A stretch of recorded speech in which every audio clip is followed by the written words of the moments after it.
Hello friends, मैं हूं रजीब और आप देख रहे हो share market with Rajib. Last week से ये खबर सुर्खी में है कि कनाडा इंडिया का रिलेशनशिप जो खराब हुआ है अभी, तो इसकी वजह से अगर कनाडा का पेंशन फंड इंडिया मार्केट से निकाल देगा अपना पैसा, तो इंडिया मार्केट में क्या इम्पैक्ट हो सकता है। लास्ट वीक से आपने देखा होगा इंडिया मार्केट बहुत ज्यादा चला नहीं है, ऊपर का तरफ थोड़ा प्रेशर आ रहा है, लेकिन नीचे का तरफ भी बहुत ज्यादा डाउनफॉल नहीं हो रहा है।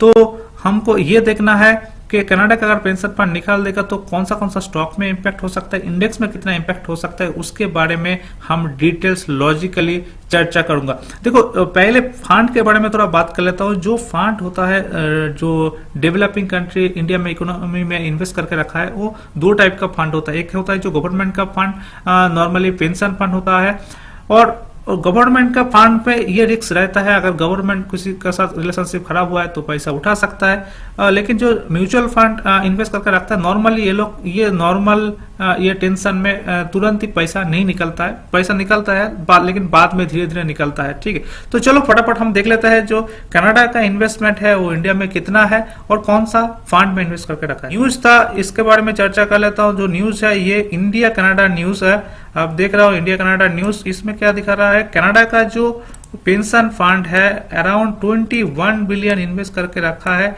70 लिस्टेड स्टॉक में 2022 में। ठीक है, ये 2022 में इन्वेस्ट करके रखा था। अभी क्या इसका हाल है नहीं पता, वो खबर हमारे पास नहीं है, ये मिनट में पहले छपा था। ठीक है, तो उसके बारे में हम देख लेगा, उसके लिए हम लोग यूज करेगा जो है स्क्रीनर। लेकिन उसके पहले टोटल न्यूज देख लेता हूँ, न्यूज क्या था। तो न्यूज में ये आया था। देखो, स्टोरी क्या है ये हम लोग को पता है, ये ऑलरेडी न्यूज में आ ही रहा है। ठीक है, इसके बारे में चर्चा नहीं करेगा, चर्चा होगा हमारा काम का। तो कनाडा पेंशन फंड जो है मतलब प्लान इन्वेस्टमेंट बोर्ड, उसका इन्वेस्टमेंट 21 बिलियन है, 1.74 लाख करोड़ का इन्वेस्टमेंट है एक साल पहले। तो मेजर जो होल्डिंग स्टॉक है वो मुंबई बेस्ड कोटक महिंद्रा बैंक है, stakes and approximately 70 other company में भी इसका इन्वेस्टमेंट है। तो ये बड़ा कंपनी जो है, जो इंडेक्स का एक पार्ट है, बैंकिंग इंडेक्स का पार्ट है, इसमें इन्वेस्टमेंट करके रखा है कोटक महिंद्रा बैंक में।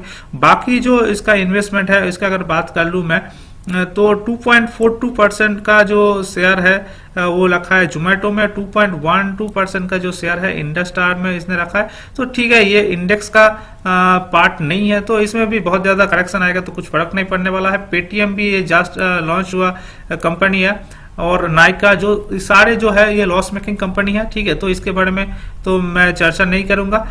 दूसरा जो बड़ा कंपनी है विप्रो, यूएस लिस्टेड शेयर है उसमें, लेकिन इन्वेस्टमेंट इसका $11 मिलियन ही है। और अगर आईसीआईसी बैंक का बात करूं जो यूएस लिस्टेड है, उसमें $21.7 मिलियन का इन्वेस्टमेंट करके रखा है। तो ये बिलियन में इन्वेस्टमेंट नहीं है, मिलियन का इन्वेस्टमेंट है, और बहुत ही छोटा मैं मान सकता हूं इतना $11 मिलियन का इन्वेस्टमेंट है विप्रो में। तो इतना बड़ा शेयर में तो बहुत ज्यादा फर्क नहीं पड़ने वाला है। तो इसका सबसे ज्यादा इन्वेस्टमेंट जो बोल रहा है ये है कोटक महिंद्रा बैंक में। तो चलो हम चला जाता हूं कोटक महिंद्रा बैंक में। कोटक महिंद्रा बैंक का क्या स्थिति है देख लेता हूं। तो मैं स्कैनर में ओपन किया है कोटक महिंद्रा बैंक, और ये जो क्लोजिंग दिया है फ्राइडे का दिन में, ये देखो 1756 का प्राइस है। ठीक है, थोड़ा तो डाउन हुआ है, लेकिन अगर मैं देख लू इधर में, हाँ थोड़ा डाउन हुआ है। ये 20 सितंबर का था न्यूज, 20 सितंबर का आसपास ये न्यूज था, जो 1800 का प्राइस में चल रहा था, वो अभी गिर के हो गया 1750, मतलब करीबन 3.5-4% का आसपास डाउन हुआ है। ठीक है, तो 3.5-4% कोटक महिंद्रा बैंक डाउन हुआ है। ठीक है, ये न्यूज का चलते हुए चलो अभी नीचे जाके देख लेता हूं मैं कितना फंड इसमें इन्वेस्ट करके रखा है। ठीक है, तो चला जाता हूं मैं डायरेक्ट शेयर होल्डिंग पैटर्न में, उसमें जाके खोल देता हूं मैं एफआई, और एफआई का मैं देखो Canada pension fund, yes Canada pension fund सबसे बड़ा इन्वेस्टमेंट है। लेकिन यहाँ पे एक चीज नोटिस करने का है, देखो ये 2020-21 में इसका इन्वेस्टमेंट था 6.38% का आसपास, सबसे ज्यादा इन्वेस्ट करके रखा था। लेकिन अगर आप देखोगे 2022 में ये 2% शेयर घटाया, 4.35% हो गया, और 2023 में इसने और भी 2% शेयर घटा दिया। अभी 2.68% ही ओनली इन्वेस्टेड है कोटक महिंद्रा बैंक में कनाडा पेंशन फंड का। और अगर इसके चलते देखो यहाँ जो 2% शेयर इसने घटाया था, जो टोटल एफआई 39.42% है, कनाडा बैंक में, सॉरी कोटक महिंद्रा बैंक में, वो अभी जून का महीने में ये हो गया था 41%। तो इसने बेचा होगा तो किसी ने खरीदा होगा, किसने खरीदा होगा? इन्वेस्को डेवलपिंग मार्केट फंड ने देखो खरीदा है, ये 2.95% खरीदा है। और यहाँ से 2022 से ये खरीदना शुरू हुआ, ये यहाँ पे बेचा और यहाँ पे खरीद लिया, ठीक है। तो इसका मतलब देखो एफआई में भी ऐसा लोग बैठा है अभी, अगर ये सेल करेगा ये 2.68% आराम से वो खरीद सकता है। इतना बड़ा बड़ा एफआई आप देख रहे हो, एफआई का अगर लिस्ट आपको दिखाऊंगा मैं तो आप भी हैरान हो जाओगे कितना इन्वेस्टमेंट है इसमें।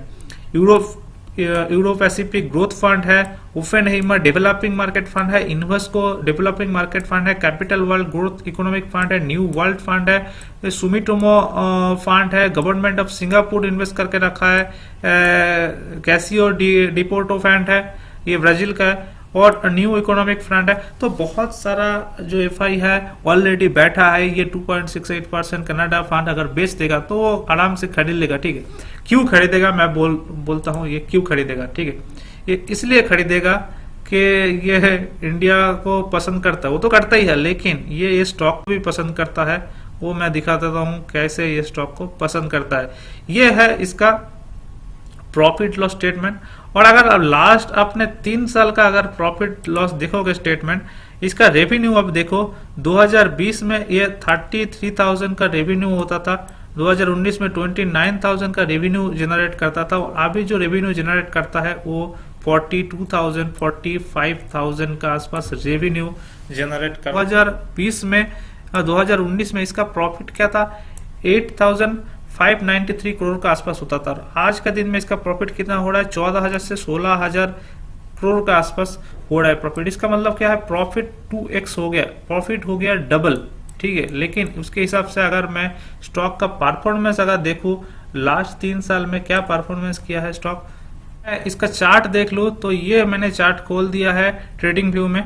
तो 2020 में जो स्टॉक का प्राइस था वो था देखो ये करीबन 1750 का आसपास, ठीक है। और अभी भी स्टॉक का प्राइस देखो ये इसके आसपास ही घूम रहा है। तो 3 साल में स्टॉक कोई भी नई जगह गया, स्टॉक एक ही जगह में खड़ा है, ठीक है। एक रेंज का अंदर, रेंज का अपर साइड है 2000 का लेवल, रेंज का लोअर साइड है 1700 का लेवल, और यहाँ पे एक स्ट्रॉन्ग सपोर्ट जोन भी है, ठीक है। तो ये लेवल में अभी घूम फिर रहा है। तो मतलब प्राइस वाइज भी अच्छा वैल्यूएशन में स्टॉक मिल रहा है, और फंडामेंटल इसका स्ट्रॉन्ग हो रहा है, जो मैंने इधर दिखाया है आपको कि इसका जो प्रॉफिट परसेंटेज क्या हो गया, 3 गुना हो गया, जहां पे प्रॉफिट 3 गुना हो गया है 3 साल में, जहां पे स्टॉक जहां पे था वहां पे अभी भी खड़ा है। तो ये तो इसका इम्पैक्ट आएगा आने वाले टाइम में, जब स्टॉक चलना शुरू होगा तो ये तो दिखाएगा कितना गुना ये रिटर्न दे सकता है। मतलब यहाँ से ऑलमोस्ट यहाँ से जो अगर 2x मल्टीप्लाई हुआ है प्रॉफिट ग्रोथ, तो स्टॉक में भी 2x मल्टीप्लाई ग्रोथ प्राइस हम देख सकता है, ये बोल सकता हूँ फंडामेंटली, ठीक है। तो ये अच्छा प्राइस में मिल रहा है, तो हम तो चाहते हैं कि ये बेच दे, ठीक है। और ये अगर बेच देगा तो क्या होगा, हमको अपॉर्चुनिटी मिल जाएगा तो थोड़ा और भी लोअर प्राइस में इस स्टॉक को लेने के लिए। तो ये एक बड़ा इन्वेस्टमेंट था कनाडा पेंशन फंड का।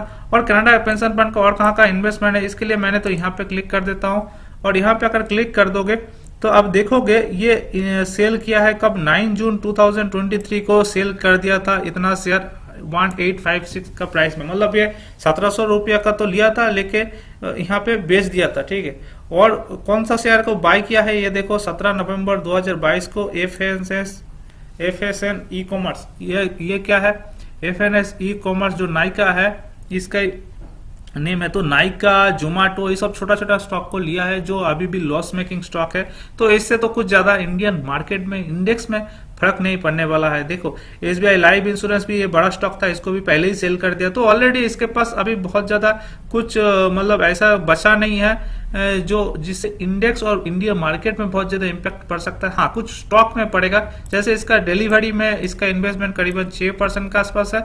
ये भी बहुत छोटा स्टॉक है, अभी जस्ट लॉजिस्टिक सेक्टर का उड़ता जस्ट 1 साल पहले ही इसका आईपीओ आया था। इंडस स्टार है, इसमें भी इसका 2% का इन्वेस्टमेंट है। कोटक महिंद्रा का तो बात कर ही लिया।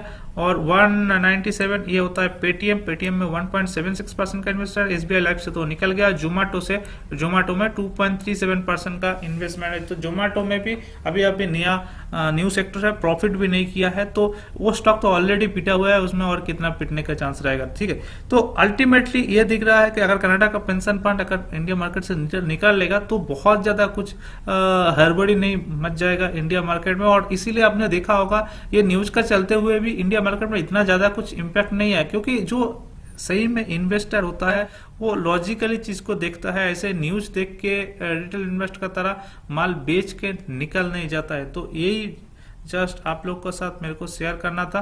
तो वीडियो कैसा लगा बताना। वीडियो अगर अच्छा लगा तो वीडियो को लाइक करो, दोस्तों के साथ शेयर करो, और चैनल को अभी तक नहीं सब्सक्राइब किया तो बेल आइकन को दबा के चैनल को सब्सक्राइब कर लो। कल आ रहा है आप लोगों के लिए बहुत ही जबरदस्त chart of the week stock, जो बहुत बड़ा एक ब्रेकआउट स्टॉक है और आने वाले टाइम में बहुत बड़ा पैसा बना के देगा। तो चलो दोस्तों, चलता हूँ, गुड बाय, जय हिंद।